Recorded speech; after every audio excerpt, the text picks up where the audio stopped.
I caught my husband Henry with Nicole, my 18-year-old daughter.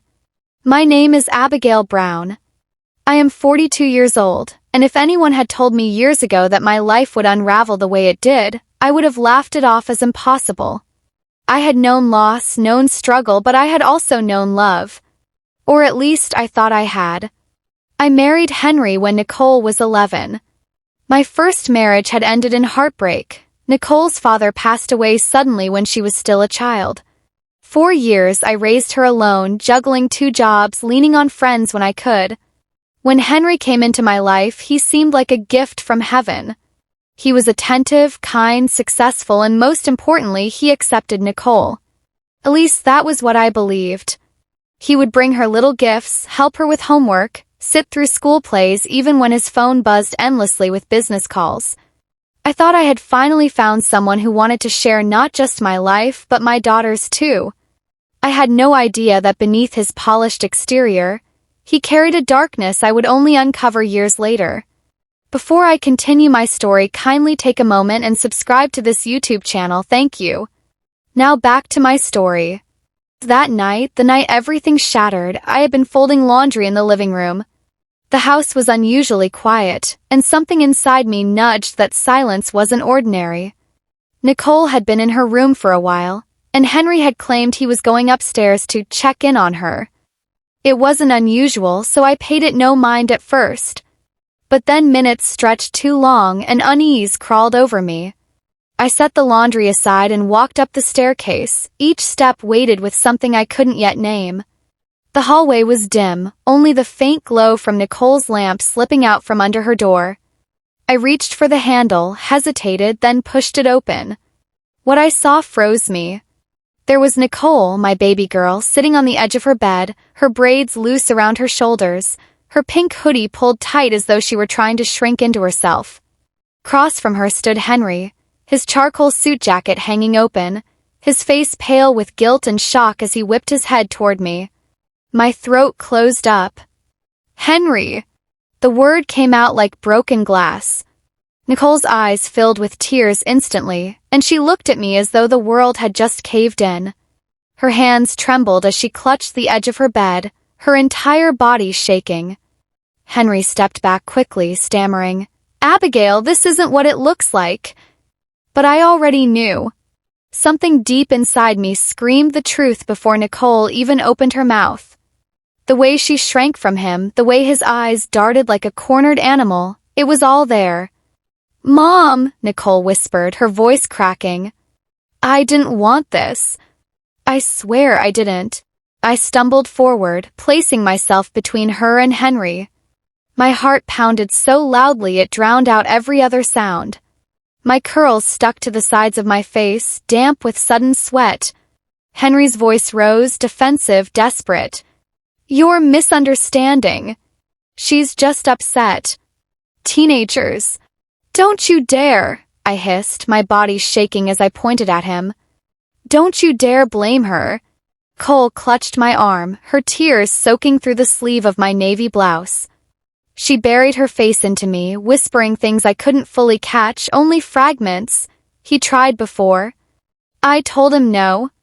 I was scared to tell you." Each word sliced through me deeper than the last.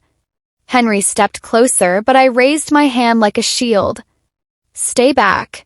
My voice cracked, but my stance was unmovable. For a moment, the room was thick with silence, except for Nicole's sobs and my ragged breathing. Then Henry's face hardened, his polished mask slipping. "Abigail, think about what you're doing," he said coldly. "Without me, what do you and your daughter even have?" The arrogance in his tone made bile rise in my throat. This wasn't a man caught in shame. This was someone who believed he was untouchable, even in the moment of exposure. I guided Nicole off the bed, wrapping my arm tightly around her. "We have each other," I whispered to her, though my own voice trembled. Then louder to him, "You stay away from her." "From both of us." Nicole's body sagged with relief, even in her tears. She clung to me, whispering, "Mom, please don't let him near me again." "Please." I kissed the top of her braids, my own tears spilling now. "I won't, baby. I promise." Henry stood there, jaw tight, fists clenched at his sides. But he didn't move closer. He only muttered under his breath, something about regret, something about consequences before he stormed past us, his footsteps pounding down the stairs and out of the front door.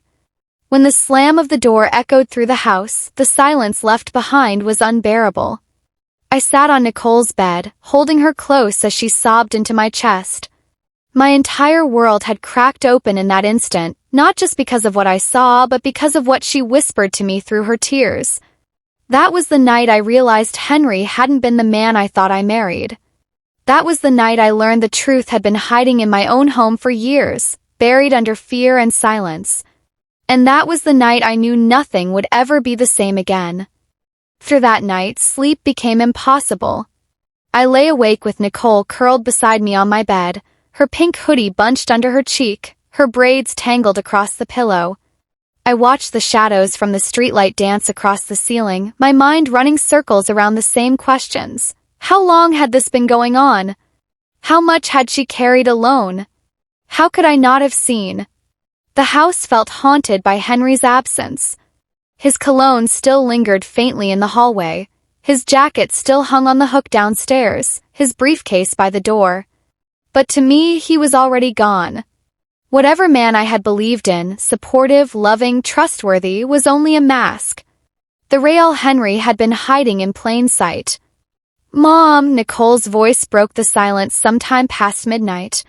It was small, fragile, the voice of a little girl who had carried a secret too heavy for her age. "There's more I need to tell you." My heart tightened. I stroked her arm gently. "Baby, you don't have to push yourself tonight. We'll figure everything out together." But she shook her head, eyes wet and desperate. "No, you need to know. I can't hold it anymore." I swallowed hard, bracing myself. "Okay, I'm listening." She sat up slowly, pulling her knees to her chest, the fabric of her jeans creasing as her fingers gripped them tightly. "It didn't just start tonight. He's been trying for years. Since I was maybe 16. Her voice cracked. "I never let him. I told him no every single time. But he wouldn't stop. He'd wait until you weren't around. He'd say things that made me feel uncomfortable, like it was somehow my fault for even existing in this house." Her words struck me like a physical blow. My breath caught in my throat, tears already stinging my eyes. "Oh, Nicole."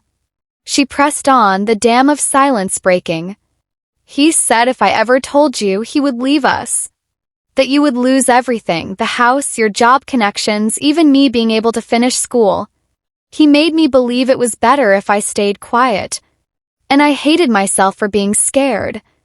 I pulled her into my arms before she could retreat into shame. "Don't you ever say that," I whispered fiercely. "This is not your fault. You hear me? Not one bit of it." She shook against me, sobbing. "I didn't want to ruin things for you. After Dad died, you finally seemed happy again. And I thought maybe I could just handle it. But every time he looked at me, I felt sick." Her words broke me open. I had remarried hoping to give her stability, a father figure, a safe home. Instead, I had unknowingly placed a predator in her life. The guilt gnawed at me, heavy and merciless. I cupped her face, forcing her to meet my eyes. "Nicole, listen to me. You never ruined anything. Henry did. He made those choices, not you. You are my daughter, my heart, and nothing he threatened can ever compare to what you've been through." She nodded weakly, fresh tears spilling. I was so scared you wouldn't believe me. He's so good at acting. Everyone loves him." That admission stabbed me deeper than any knife could. My own child doubted my love, doubted I would choose her over him.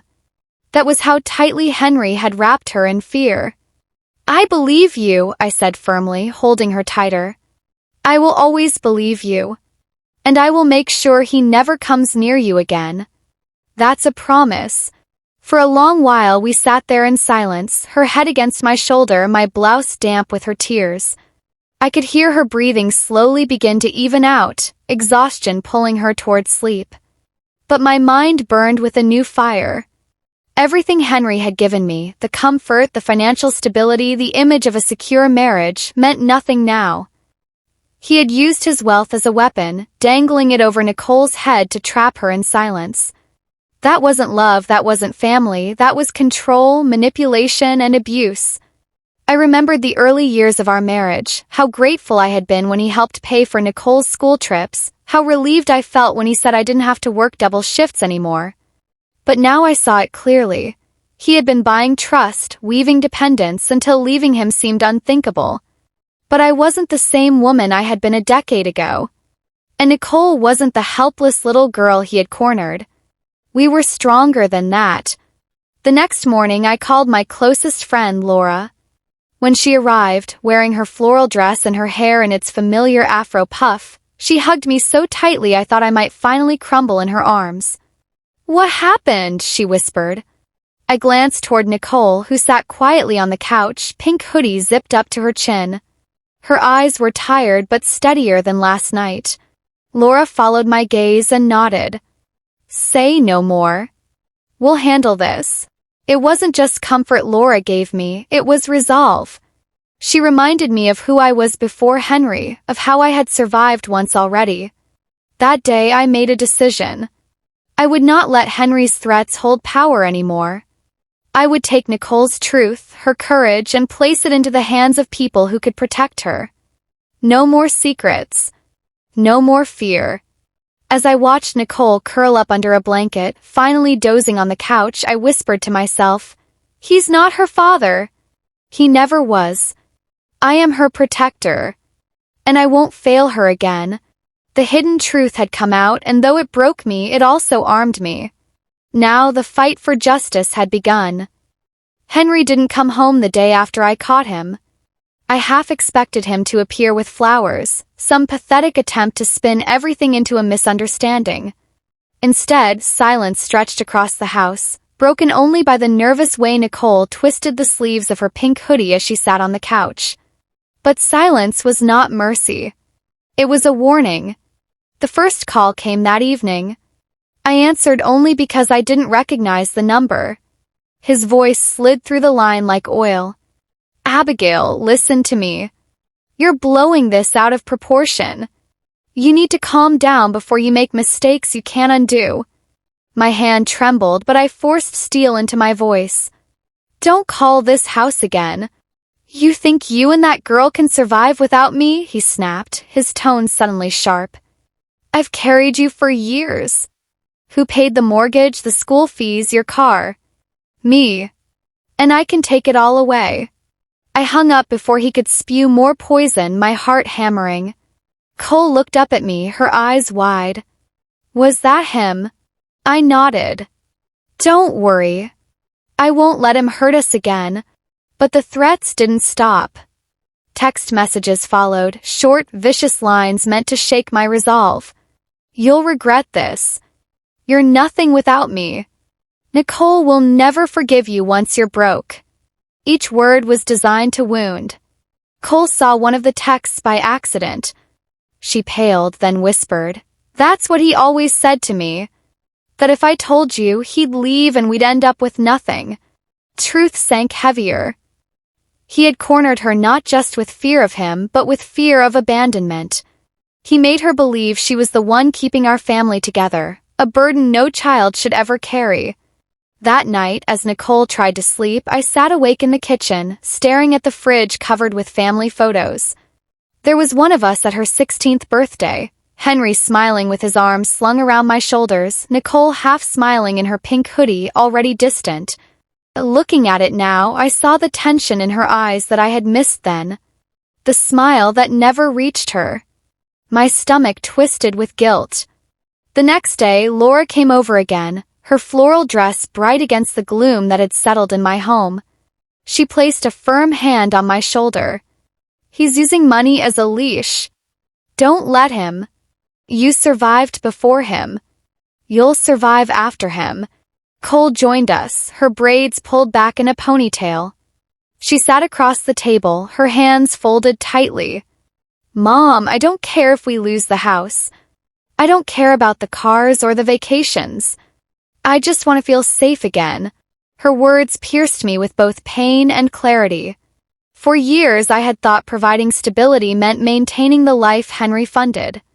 But true stability was safety, peace, and trust, things his wealth could never buy. That evening, Henry showed up in person. I heard his knock, loud, insistent, echo through the house. My heart pounded, but I refused to open the door. "Abigail," his voice thundered from outside. "You're making a mistake. You think anyone will believe you? I've built a reputation in this town. People respect me. Who will they side with, me or your spoiled daughter who can't stand discipline?" I felt Nicole stiffen behind me, her breath shallow. I reached for her hand, squeezing it firmly. "Go away, Henry," I called through the door, my voice shaking but loud. "You don't belong here anymore." There was silence, then a low growl. "You'll regret this. Both of you." His footsteps retreated, but his words lingered like smoke, curling into every corner of my mind. That night, Nicole cried quietly into her pillow. I sat beside her, brushing her braids gently. "Mom," she whispered, "what if he really leaves us with nothing?" I kissed her forehead. "Then we'll start from nothing. I'd rather have nothing with you than everything with him." Her lips trembled into a faint smile, the first one I'd seen in days. She nestled closer, whispering, "I believe you." Inside, I trembled with both fear and rage. Henry thought threats could bind us. He thought money was power. But he had underestimated the strength of a mother protecting her child. By the end of that week, I began documenting everything. His calls, his texts, his visits. If he wanted to fight dirty, I would fight smart. And this time, it wouldn't be my word against his. Nicole had already been silenced for too long. I would not let fear keep us caged any longer. The threats had shown me who Henry really was, not just a betrayer but a coward who hid behind wealth. And that realization lit the first flame of defiance inside me. It was time to expose him. By the following Monday, I knew I couldn't delay any longer. Henry's threats were circling us like vultures. Every call, every text, every word he spat through the door wasn't just about fear, it was about control. He wanted me and Nicole paralyzed. But I refused to give him that satisfaction. That morning, I told Nicole we were going out. She wore her usual pink hoodie, the one that had become almost like armor to her, and tied her braids into a messy bun. "Where are we going?" she asked, her voice quiet. I took her hand. "To the police station. It's time to tell the truth." Her eyes widened. "Mom, I don't know if I can. What if they don't believe me? What if he twists it like he always does?" I squeezed her hand tighter. "You won't be alone. I'll be right there every step. They need to hear it, and once they do, he won't be able to hurt you again." She hesitated, then nodded. When we arrived, the gray stone building loomed over us, serious and unyielding. Inside, the air was cool and smelled faintly of disinfectant. An officer in a navy uniform greeted us. I explained that we needed to report a case of abuse. His face hardened with concern, and he directed us to a private room. The moment we sat down, Nicole's whole body tensed. She pulled her hoodie strings tight, as if she could hide inside them. The officer spoke gently, asking her to start from the beginning. She glanced at me, fear flickering in her eyes. I placed my hand over hers. "You can do this, baby," I whispered. And then, slowly, the words began to flow. She told them how Henry had first cornered her at 16 when I was working a late shift. How he whispered things no child should ever hear, and how she locked herself in her room to escape him. She described the years that followed. His persistence, his threats, the way he'd smile at me in public while hissing venom at her in private. As she spoke, tears rolled down her cheeks, but her voice grew steadier with each word. She told them how he convinced her that silence was the only way to keep me happy, how he used his money like chains. The officer listened carefully, his pen scratching across the notepad. Occasionally, he asked a clarifying question, but he never interrupted.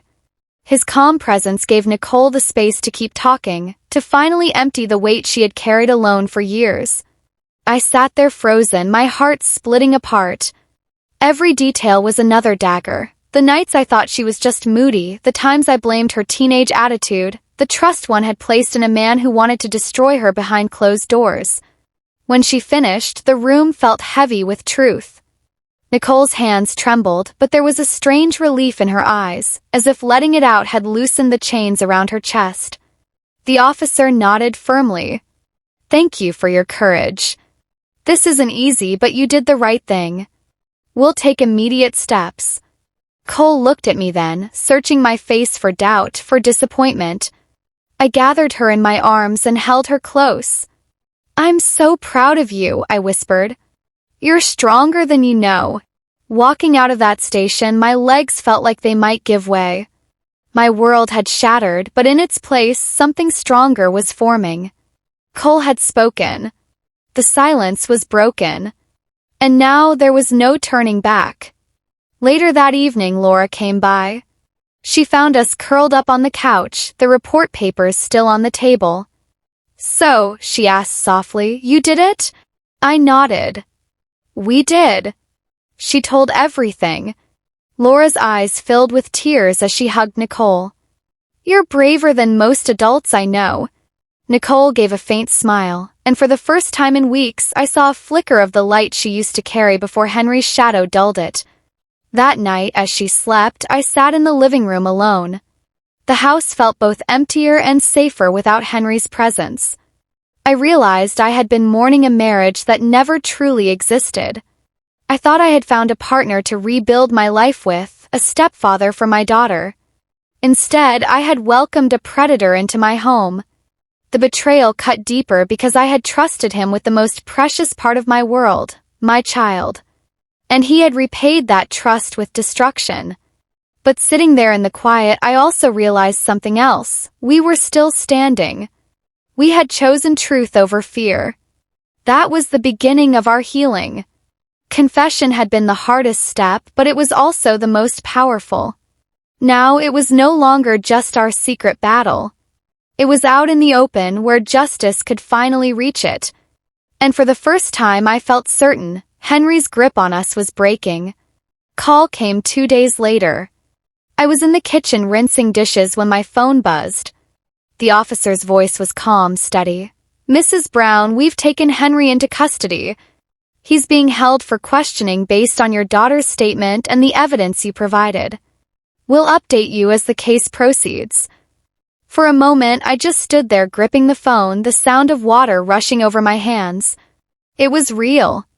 He was no longer outside our door, no longer breathing down our necks with threats and manipulation. When I told Nicole, her eyes widened, then filled with tears. She collapsed into my arms, sobbing. "He can't hurt us anymore?" "No, baby," I whispered, kissing the crown of her head. "Not anymore." That evening, Laura came over with groceries. She bustled around my kitchen in her floral dress, humming softly, cooking us a warm meal. Felt like a tiny piece of normal had returned. "Now you focus on healing," she said firmly as we sat down to eat. "Don't worry about the rest, housing, money, any of it. You've got friends. You've got community. And you've got a daughter who needs you more than ever." Nicole gave a small smile from across the table, her braids falling over her shoulder. "It already feels lighter," she admitted. "Like I can breathe again." The weeks that followed were a blur of paperwork, meetings with lawyers, and court hearings. Each time I sat in that courtroom, I felt a mix of rage and sorrow. Henry sat at the defendant's table in his dark suit, his expression cold, his eyes avoiding mine. The man who once pretended to be protector and provider now looked exactly as he was, small, pathetic, exposed. Cole testified bravely. She sat tall, pink hoodie zipped to her chin, her voice trembling but clear. She told the court what he had done, how he tried to silence her with threats. I held her hand when she stepped down from the witness stand, whispering, "You did it!" I'm so proud. When the guilty verdict came, it wasn't celebration I felt, it was release. A weight lifted. Chains of fear snapped. Henry was sentenced, and with that, his grip on our lives ended. In the quiet that followed, Nicole and I began the slow process of reclaiming ourselves. We moved out of the house he had paid for, choosing instead a modest apartment across town. The walls were bare at first, but it felt ours, free of his shadow. We painted Nicole's room together, laughing as we accidentally splattered paint on our clothes. She decorated the walls with photos of her friends and posters of her favorite artists. For the first time in years, her smile reached her eyes. One evening, I sat on the balcony with a cup of tea while Nicole did homework inside. The city lights twinkled, and for the first time in what felt like forever, peace settled over me. I thought about the path behind us, the trust one had misplaced, the pain Henry had caused, the strength Nicole had found, and the courage it had taken to break the silence. The story wasn't one I would have ever chosen, but it was ours. And in surviving it, we had discovered something unbreakable between us. Later that night, as I tucked her in, Nicole whispered, "Mom, do you think I'll ever stop remembering?" I brushed her braids back from her face. "Memories don't vanish, sweetheart, but they lose their power. You've already taken the first step," you told the truth. That truth set us free. And now, every day forward is a step away from him. She nodded, her eyes heavy with sleep. "I feel safe with you." Tears pricked my eyes as I kissed her forehead. That's all I ever wanted. And that's how it will always be. As I lay in my own bed later, the house quiet around me, I realized Henry had thought money and threats could define us. But he was wrong. What defined us was love, flawed, wounded, but resilient. And in that resilience, I found my strength again. We had escaped. We had survived. And now we were free. Thank you for watching. Please subscribe to this YouTube channel for more stories, like and share this video with your loved ones.